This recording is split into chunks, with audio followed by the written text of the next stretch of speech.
pemimpin itu harus siap berkorban. Harus siap dia. Begitu menjadi pemimpin, maka semua menjadi tugas dan tanggung jawabnya. Tidak boleh melihat kiri kanan, menuding sana, menuding sini. Everything ada di tangannya. Pemimpin juga harus siap diapakan saja. Dicemooh, dikritik, dihujat, dikritik, apapun. Harus siap. Dan bahkan pemimpin harus sanggup menanggung segalanya.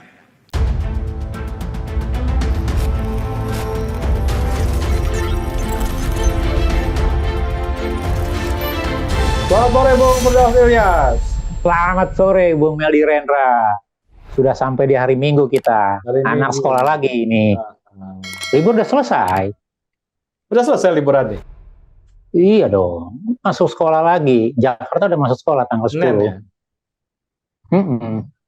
Jadi dari kaleidoskop Presiden RI ini kan, sebenarnya yang dramatik itu SBY ya.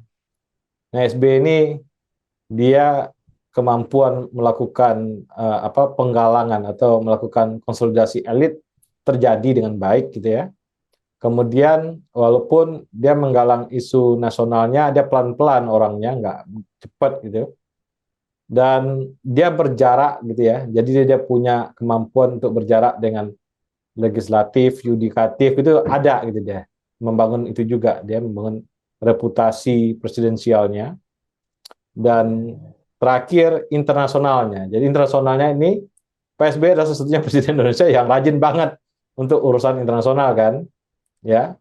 Internasionalnya ini lebih cenderung ke lingkungan, perubahan iklim, gitu-gitu ya. Kalau Gus Dur kan lebih ke politik kan, kalau Gus Dur. Nah ini isu-isu politik. Nah, jadi SBY ini presiden kita yang punya soft power-nya baik. Ini yang perlu kita gali gitu ya, Bung Firdaus. Ya, melanjutkan seri belajar dari pemimpin ya. Ini video yang keempat ya. Nah, kita kali ini bicara tentang Bapak Susilo Bambang Yudhoyono, a.k.a. alias Pak SBY. Jadi lebih kenal dengan Pak SBY. Jadi kalau Bung Meldi sudah mengawali bahwa komunikasi, kemudian bagaimana manajemen tata kelola pemerintahan, Pak SBY ini relatif lebih steady lah, lebih baik dibandingkan sebelumnya. Ya, satu sisi karena memang dibekali ya, Pak SBY ini kan merupakan salah satu taruna yang cerdas gitu ya, lulusan terbaik di akademi militer. Kemudian di tour of duty-nya juga cukup banyak gitu. Jadi kalau dilihat, saya pribadi ketika mahasiswa ya, di awal-awal termasuk menyukai Pak SBY ini. Ketika dia di kadaster ya, kita tidak banyak jenderal tentara kita yang agak berpikir jauh, kemudian bisa berdialog gitu ya. Jadi merupakan salah satu yang kita anggap bisa kita gunakan untuk berdiskusi, berdialog di samping misalnya militer-militer perang yang lain begitu ya, yang menyeramkan begitu. Pak SBY relatif lebih bisa kita terima begitu. Nah, kemudian Pak SBY ini juga kaya pengalaman, mulai dari eranya Pak Gus Dur gitu, kemudian masuk Ibu Mega gitu ya, di tempa kepemimpinan di birokrasinya gitu ya, kemudian dihadapi isu dan segala macam. Nah, ketika landing pemilihan secara langsung pada tahun 2004, Pak SBY melaju dengan kencang dan terpilih secara undecided begitu ya, dengan sangat mayoritas lebih dari 60% sebagai presiden pertama Republik Indonesia yang dipilih secara langsung pada tahun 2004 begitu, mengalahkan Ibu Megawati gitu, presiden sebelumnya. Nah, kemudian kalau kita lihat dari dari perjalanan karir seorang SBY, Pak SBY ini kan terpilih 2 kali ya Bung Meldi ya, jadi dari 2004 sampai 2014, ini membuktikan bahwa apa yang Bung Meldi sampaikan tadi itu bisa terbukti lah, artinya untuk masa kedua terpilih gitu. Nah, cuma kalau kita ingat dari awal pemilihan Pak SBY ini menjadi presiden Oktober 2004, kemudian pada akhir 2004 kita diguncang tsunami Bung Meldi. 24 Desember 2004 tsunami besar di Aceh, meluluhlantakkan ujung Sumatera, Aceh sampai Nias sampai Sumatera sana. Ratusan ribu warga negara masyarakat Indonesia hilang, ratusan ribu juga meninggal begitu. Dan kalau tidak salah itu pada waktu kejadian Pak SBY sedang keluar negeri, dan wakil Pak SBY adalah Bapak Yusuf Kala ya. Dan di sini juga kita lihat bagaimana kombinasi. Jadi Pak Yusuf Kala mewakili pebisnis yang berpikir cepat, taktis, Pak SBY itu mewakili latar belakang militer, kemudian lebih terukur kalau saya lihat ya gitu relasi. Ya artinya kombinasi itulah yang membuat ya salah satu cobaan awal kabinet Pak SBY adalah bagaimana kita survive dari tsunami Aceh, kemudian ditambah lagi gempa Nias 2 kali gitu ya, dan itu yang membutuhkan effort banyak gitu. Jadi tidak hanya effort APBN, effort konsentrasi, bahkan kalau kita ingat bagaimana persoalan Aceh yang belum selesai pada waktu itu, ya itu juga menjadi soal gitu. Tapi ya berjalan dengan waktu, kita bisa menyelesaikan itu. Artinya kabinet Pak SBY dengan disebut sebagai kabinet kerja kalau tidak salah ya, kabinet Indonesia Bersatu, saya lupa gitu ya, yang apa namanya gabungan dari beberapa partai, ada Demokrat, ada Golkar, segala macam gitu. Dan dari situlah torehan atau apa ya prestasi-prestasi yang bisa kita jadikan pijakan itu terus berlanjut, dan itu menjadi bawaan kita untuk presiden-presiden berikutnya gitu.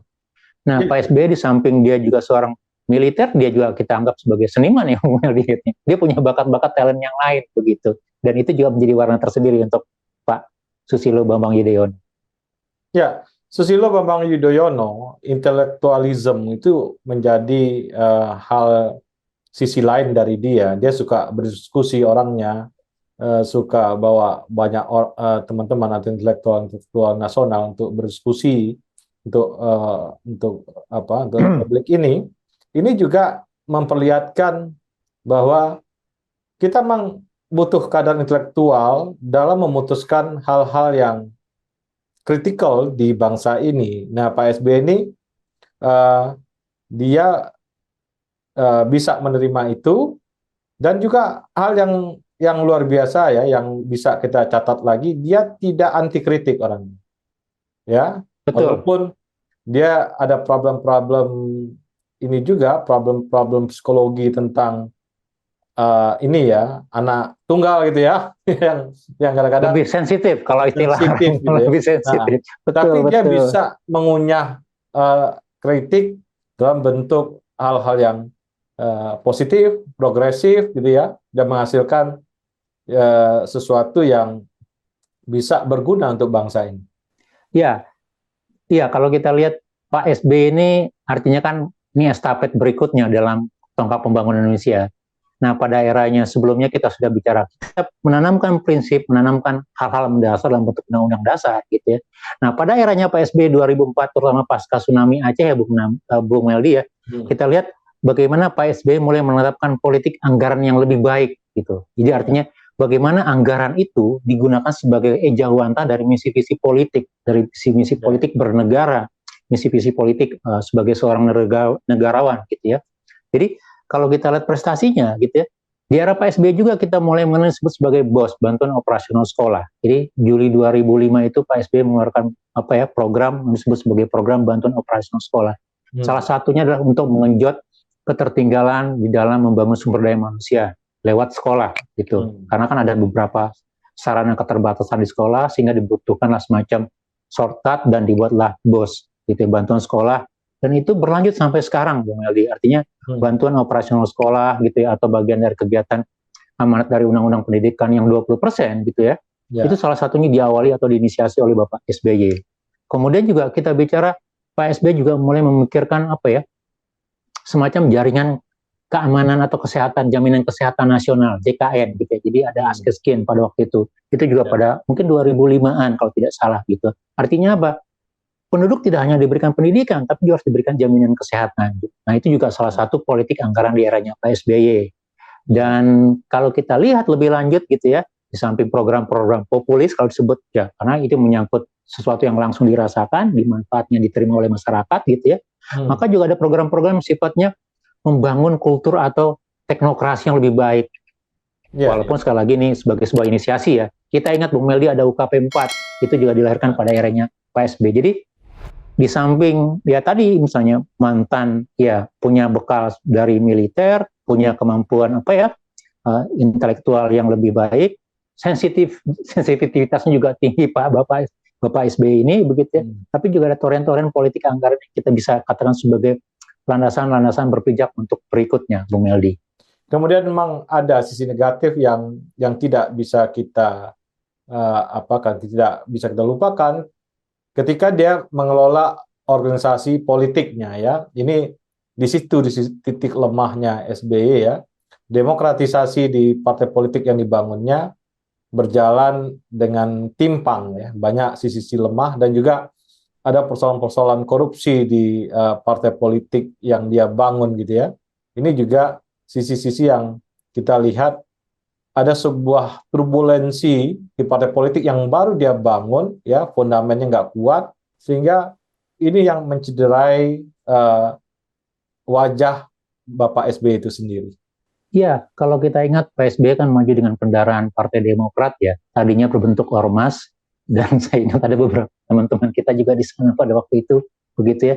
Dan kemudian ketika pemilu 2004 jadi partai politik, kemudian salah satu partai politik yang memberikan prospek dan kemudian berkembang dan ada dinamikanya. Sampai sekarang juga masih terjadi untuk partai politik yang digawangi oleh Pak SBY ini, Bung Meldi, gitu ya.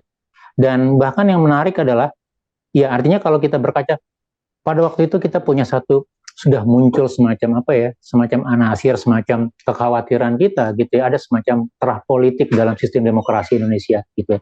Karena kan sebelumnya dibangun juga terah politik, kemudian muncul Pak SBY, dan ternyata juga tanda kutip juga ada sinyalemen tidak terlepas dari terah politik. Bahkan untuk isu yang yang menjadi ikon, ya kalau kita katakan semacam agak sedikit memberikan catatan tebal di bawahnya gitu ya. Pada era Pak SBY juga beberapa petinggi atau ya pengurus partai politik yang dibangun oleh Pak SBY itu terlibat dalam skandal dugaan korupsi gitu. Walaupun kalau kita tarik ke belakang di era-era sebelumnya juga ada ya. Di eranya Ibu Megawati juga ada skandal itu gitu ya. Artinya baik itu orang di kementerian atau pemerintahan, bahkan di eranya Pak Gus Dur juga salah satunya di Tenggarai dijatuhkan gitu ya, karena isu-isu yang terkait pengelolaan dana-dana tertentu misalnya gitu. Ya tapi sekali lagi saya melihat ya dari sisi kelebihan personal seorang Pak SBY, kemudian juga bagaimana dia membangun kultur menyemaikan gitu ya, memperlebat, memperluas pohon demokrasi ini. Pak SBY di sana juga punya peran yang cukup besar gitu. Jadi kalau dikatakan tadi dibalik ke sensitifan seorang Pak SBY, ya Pak SBY jauh lebih legowo dalam menerima kritik. Kita ingat bagaimana kasus cicak dan buaya waktu itu ya gitu. Pak SBY bisa mengambil posisinya cukup baik gitu ya, sehingga KPK yang dirintis di eranya Pak Ibu Megawati kemudian diperkuat menjadi harapan publik, kemudian bisa diselamatkan dalam kasus cicak versus buaya gitu. Ketika orang meminta, coba dong Presiden turun tangan menurunkan segala macam, Pak SBY dengan cukup cantik meletakkan posisinya di tengah-tengah sehingga benturan-benturan kepentingan itu tidak terasa, tidak cukup muncul begitu. Nah itu yang menurut saya juga menjadi satu legacy ya, satu catatan kita di era kepemimpinan Pak SBY. Nah di era kepemimpinan Pak SBY termasuk untuk periode kedua yang Bu Meldi ya kalau kita ingat ya, kan komunikasi sosial, komunikasi kepada publik itu semakin tinggi gitu. Artinya seorang pemimpin tidak hanya dituntut pandai bekerja di dalam diam, pandai merumuskan sesuatu perencanaan seperti di balik layar, tetapi dia harus mampu memiliki komunikasi politik yang baik. Entah itu dilakukan dia secara langsung ataupun lewat tim komunikasinya gitu ya. Nah, Pak SBY mengambil peran di sini. Jadi ketika orang mulai banyak SMS, muncul SMS untuk pelayanan presiden ya. Saya lupa berapa dulu nomornya gitu ya. Artinya SMS keluhan. Jadi semacam bagian dari membangun tata kelola reformasi UKP 4 gitu ya. Dan kemudian pemerintah juga membuat kanal pengaduan yang disebut sebagai kanal layanan SMS presiden gitu. Itu menurut saya suatu terobosan gitu. Bahkan ketika sosial media Twitter muncul gitu ya, kemudian semakin ramai orang bersuara, mengkritik segala macam, memposting apapun, Pak SBY juga menganggap itu sebagai suatu media yang positif. Pak SBY muncul di Twitter, kemudian menyapa dengan tanda, kalau diberikan tanda bintang SBY, itu artinya tweet dari saya. Jadi ini salah satu hal yang kita anggap baik ya di dalam membangun komunikasi ataupun menyampaikan kerja yang dilakukan oleh pemerintah, begitu Bung Meldi. Ya, yang juga catatan kritik kita Pak SBY adalah membangun dinasti di partai politik ya, itu juga betul. Jadi sebuah bayang-bayang dari Pak SBY, tapi ada sisi gradasi yang berbeda dari Pak SBY. Dia tidak menaruh dinasti itu dalam bentuk posisi-posisi politik di eksekutif ya, di anaknya apa segala macam pada waktu itu. Tapi setelah itu dia memang melakukan dinasti politik juga di partai politiknya. Nah, ini catatan-catatan yang kita perlu garis bawahi gitu ya. Karena pada dasarnya partai politik itu yang diwariskan inheritance di partai politik itu adalah ideologi gitu ya. Bukan Betul. mewariskan darah atau mewariskan keturunan gitu enggak. Tapi ideologi yang dibangun dan ideologi itu menjadi sebuah pegangan semua anggota partai politik dan dia bersekukuh dengan prinsip-prinsip yang ada di partai itu, Bung Firdaus. Iya, jadi kalau kita belajar dari partai-partai politik di negara yang relatif mapan ya, seperti di Amerika Utara atau Eropa gitu ya, yang terjadi dalam partai politik, presidennya atau pemimpin partai politiknya bisa siapa saja, tidak harus dari klan ini itu gitu. Kalau sekali-sekali muncul klannya Kennedy misalnya untuk Demokrat, tapi ya dia tidak dominan gitu ya. Dan yang muncul adalah orang melihat distingsi yang jelas ketika misalnya apa beda antara Demokrat dengan Republik di Amerika atau partai buruh gitu ya di Inggris dengan partai yang lain. Mereka bicara ideologi garis perjuangan atau ideologi bagaimana menyelesaikan persoalan-persoalan yang terjadi di negaranya atau persoalan-persoalan kekinian yang terjadi di pemerintahan gitu. Jadi ketika resep Demokrat tidak cukup ampuh, maka orang akan berpaling kepada Republik begitu. Begitu juga sebaliknya gitu. Karena itu sudah menjadi garis perjuangannya gitu. Nah, di kita memang setelah sekian belas tahun pasca reformasi, 25 tahun pasca reformasi, kita belum melihat garis besar di dalam membangun pet kira-kira gitu ya, isme-isme politik kita. Kalau kita mau nanti mendorong, artinya kita tidak lagi harus berpuluhan atau belasan partai politik, tapi hanya mengerucut dalam beberapa partai politik besar saja gitu ya. Maka salah satu syaratnya adalah kita memiliki batasan-batasan ideologi atau garis perjuangan yang jelas gitu. Di kita belum cukup terlihat itu. Kalau kita sebut sebagai sebuah nasionalisme atau garis nasionalisme yang seperti apa? Yang religius seperti apa gitu, yang kiri, yang kanan, yang tengah seperti apa? Kita belum melihat itu karena masih kadang-kadang bercampur baur. Yang kanan bisa bercampur ke kiri untuk isu tertentu, yang kiri bisa masuk ke tengah untuk isu tertentu. Ketika dalam hari tertentu, event tertentu, mereka bisa bercampur. Artinya itu juga membuat publik bingung begitu. Ya, tapi sekali lagi terlepas dari itu ya, Bung Meldi ya, artinya torehan-torehan, capaian-capaian. Bahkan kalau kita ingat ya, saya ingat menonton berita ya gitu ya, artinya semacam lecture dari leadership begitu ya, mantan presiden. Nah, Pak SBY itu salah satu satu ucapannya menarik menurut saya adalah apa yang menjadi tantangan ketika Bapak memimpin gitu ya. Dari ini kurang lebih ya saya terjemahkan dalam bahasa saya.